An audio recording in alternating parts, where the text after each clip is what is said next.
নমস্কার, আমি শ্রীলেখা বণিক। আজ আমি পরিবেশন করছি কবি সুবোধ সরকারের একটি কবিতা আমি কৃষ্ণকলি মাহাতো। আমি কৃষ্ণকলি মাহাতো, MA PhD। আমার গা অমাবস্যা, আমার চুল মেষ পালকের ফাল্গুন, আমার পিঠ সাঁওতাল পরগনা।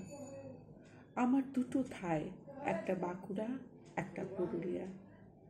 আমি গড়িয়াহাটার মেয়েদের মতন আরশোলা দেখে ভয়ে পালিয়ে আসি না।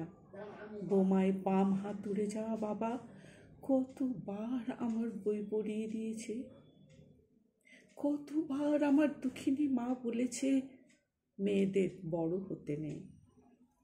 মা, আমি ইউরোপ থেকে ডাক পেয়েছি, এই দেখো ইমেল, দলিত সম্মেলনে আমি পেপার পড়তে চলেছি। মা, আমি তোমার কৃষ্ণকলি মাহাতো, MA PhD। আমি যার কাছে PhD করতাম সেই প্রফেসর আমাকে রায়চকে নিয়ে যেতে চাইলেন। আমি বললাম, কেন রায়চকে কেন? উনি বললেন, রায়চকে না গেলে PhD পূর্ণ হয় না। আমি বললাম, কেন? আমি আপনার ফ্ল্যাটে যেতে পারি। উনি আঁতকে উঠে বললেন, না, আমার বাড়ি না। তারপর আমার PhD 1 বছর পিছিয়ে গেল। আমি ফোন করলাম, স্যার আমি রায়চক যাব। তারপর হোটেলের ঘরে উনি আমার মুকুটমণিপুরে হাত দিলেন, আমার সাঁওতাল পরগনার হুক খুলে ফেললেন। হাঁ হয়ে দেখতে থাকলেন আমার বাঁকুড়া, আমার পুরুলিয়া।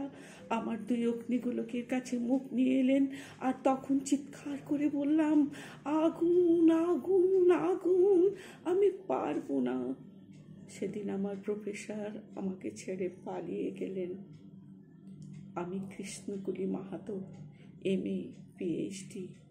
কত কষ্ট করে, কত অপমান সহ্য করে, জঙ্গলে রাত জেগে বই পড়ে আমি এখানে এসেছি। কেউ আমাকে জায়গা ছেড়ে দেয়নি, আর কেউ কাউকে জায়গা ছেড়ে দেয় না, না পুরুলিয়ায়, না কলকাতায়। মা, আমি চেকিং করে ভেতরে এলাম। মা, আমি ইমিগ্রেশনে দাঁড়িয়ে, বাবাকে দেখে রেখো, মানুষটার একটা হাত নেই। অফিসার আমার নাম উচ্চারণ করলেন, কৃষ্ণকলি মাহাতো। আমি বিমানের সিঁড়ি দিয়ে উঠছি। মা, বিমান সেবিকা আমাকে ম্যাডাম বলল, আমাকে আমার নাম্বারে গিয়ে বসালো।